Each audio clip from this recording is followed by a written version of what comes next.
हम थे वो थे और समा रंगीन, समझ गए ना। जाना था जापान, पहुंच गए चीन, समझ गए ना।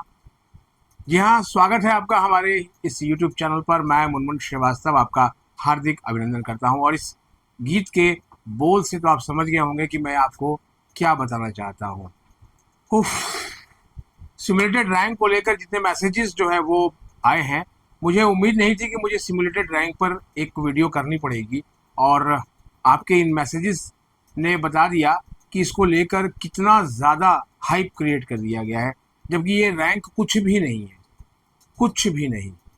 सवाल ये है कि ये रैंक अगर कुछ भी नहीं है तो इसकी चर्चा इतनी क्यों है, और हर कोई जो है वो इस पर बात क्यों कर रहा है। एक पेरेंट ने कहा कि सर जो है वो कल मैं शाम को जब ये सिमुलेटेड रैंक आई है उसके बाद से ड्यू की एडमिशन ब्रांच की हेल्पलाइन पर फ़ोन कर रहा हूँ, लेकिन जवाब ये मिलता है कि हेल्पलाइन 10 से 5 और मंडे टू फ्राइडे काम करती है। ये सवाल मैंने जो है वो आपको अगर याद हो, आपने वो वीडियो देखी होगी, तो मैंने ड्यू के vice chancellor professor Yogesh Singh ji से पूछा था कि एक ऑनलाइन ग्रीवांस सिस्टम के साथ साथ ऑफलाइन भी ग्रीवांस सिस्टम होना चाहिए जहां आपको त्वरित जवाब मिले। यहाँ तो कॉल सेंटर ही उन दिनों में फंक्शनल नहीं है पूरी तरीके से, जो कि बहुत ही क्रूशल समय है। इस समय क्या संडे और क्या मंडे, हर दिन और हर समय बच्चों को उसकी ज़रूरत है जानकारी देने के लिए। बैक एंड पर कोई ना कोई ऑफिसर या वॉलंटियर होना चाहिए जो उनको बता सके। सिमुलेटेड रैंक जैसे ही आई उसके बाद जो है वो बहुत से स्टूडेंट ने कहना शुरू कर दिया कि सर मेरी तो इतनी है, मेरी तो 50,000 से ऊपर आ रही है, मेरी 65,000 आ रही है, मेरी 70 आ रही है, और मेरी तो किसी ने कहा कि मेरी तो 45 है, मेरी 46 है। और सर ये कोर्स वाइज जो है वो रैंक आई है। आपको याद होगा मैंने आपको बताया था कि कोर्स वाइज जो है वो ये रैंक आएगी, और ये रैंक केवल आभासी रैंक है। इसको लेकर इतना ज़्यादा वो नहीं है कि आप खाना पीना भूल जाएं। एक मेरे पड़ोस के व्यक्ति कल रात को मेरे पास आ गए, जब मैं दौलत राम कॉलेज के प्रिंसिपल और ड्यू के जो प्रिंसिपल एसोसिएशन उनकी सेक्रेटरी हैं, और वो पॉडकास्ट भी आपने देखा होगा, और आपके जितने मुद्दे थे मैंने उससे पूछे थे, तो वो हमारे पास आ गए कि सर ये बिटिया ने खाना पीना छोड़ दिया है। हमने कहा बात क्या हो गई है। बोले सर इसकी जो है वो एक कोर्स में 12,000 रैंक आ रही है, एक कोर्स में 15,000 रैंक आ रही है। अब ये कह रही है मेरा तो एडमिशन ड्यू में होगा ही नहीं। एक और मैसेज जो है वो आपको मैं पढ़वाता हूँ जो मेरे मोबाइल पे आया हुआ है, और आपको जो है वो अच्छा लगेगा, क्योंकि शायद आपकी भी जो है वो प्रतिक्रिया ऐसी ही होगी। क्योंकि अगर एवरेज 83 प्रेफरेंसेस जो है वो भरे गए हैं इसके अंदर, तो जाहिर बात है कि आपने भी 83 या उससे ज़्यादा ही भरी होगी, या हो सकता है उसके आसपास भरी हो। ये एक स्टूडेंट है और उसने अपनी एक रैंक वाइज लिस्ट शेयर की है। उसने लिखा है सर मेन कोर्स जो है मेरे माइक्रोबायोलॉजी है, इसमें मेरी 2459 रैंक बन रही है। बायोकेमिस्ट्री में मेरी 2438 बन रही है। जोलॉजी में 3446 बन रही है। बॉटनी में मेरी 2680 बन रही है। साइकोलॉजी में 3994 बन रही है। इंग्लिश में 5356 बन रही है।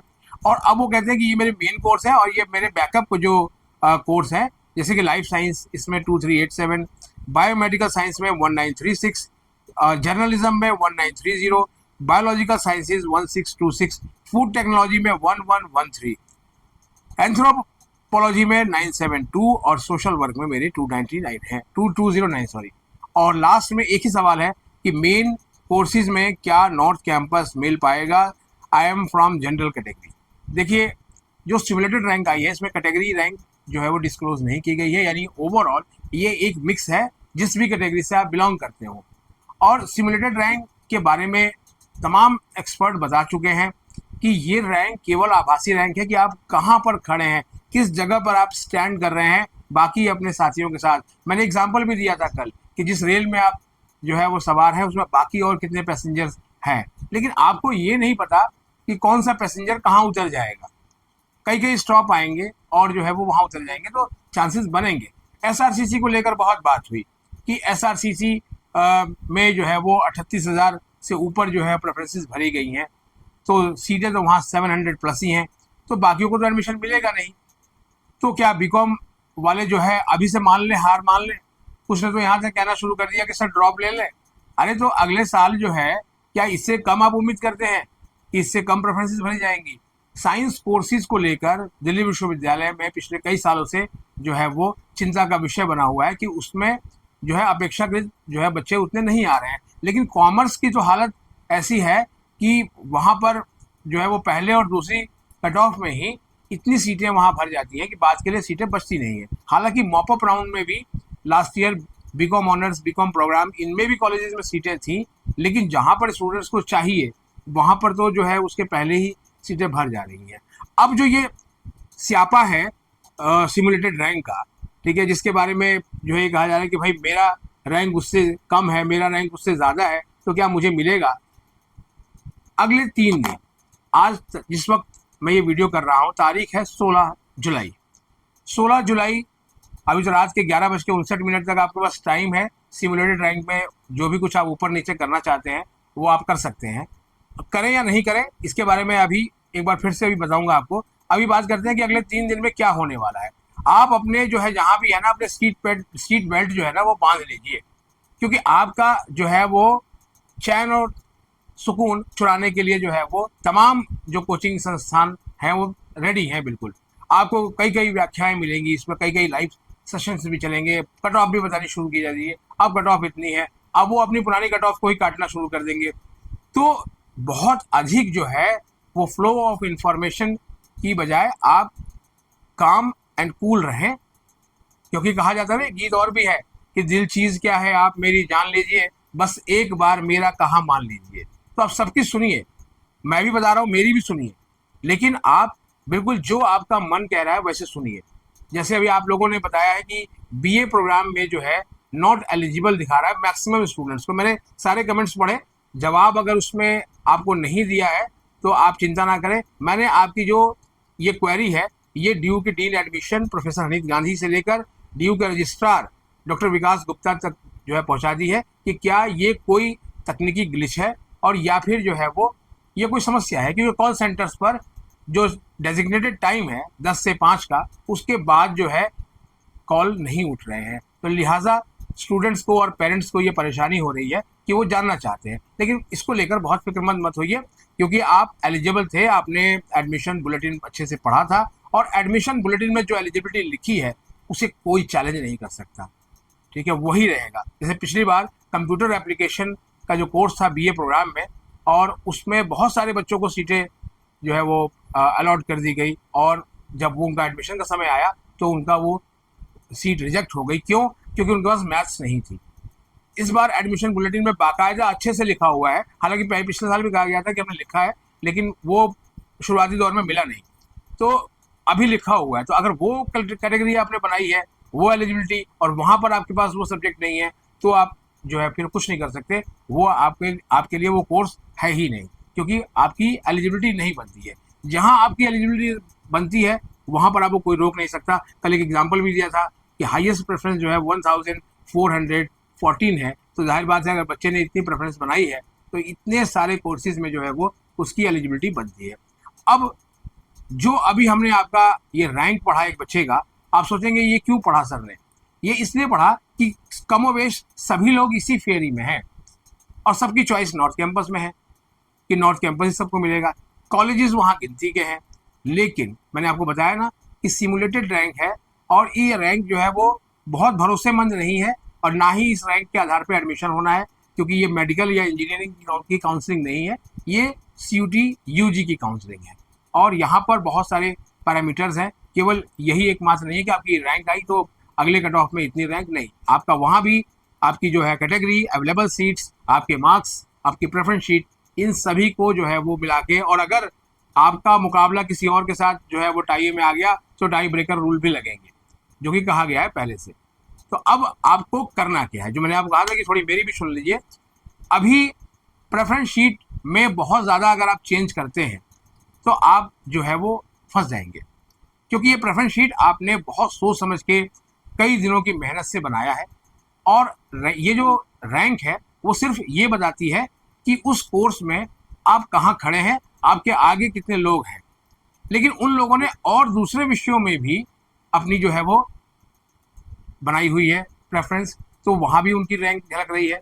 पर लेगा तो वो बच्चा किसी एक कोर्स में ही एडमिशन ना, आपको भी कोई एक कोर्स ही मिलेगा, आप 2 कोर्स नहीं कर सकते। हाँ, डुअल डिग्री में जाना हो तो एक रेगुलर और एक SOL में आप कर सकते हैं, लेकिन यहाँ तो रेगुलर में केवल एक ही कोर्स आपको मिलेगा।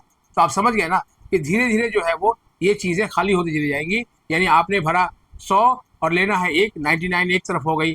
तो इसीलिए आप सोचिए, इसीलिए लिखा गया है सिमुलेटेड रैंक की जो गाइडलाइंस है उसके बाद में आया है कि लेटर ऑन ये चीज़ें आपकी बदल सकती हैं।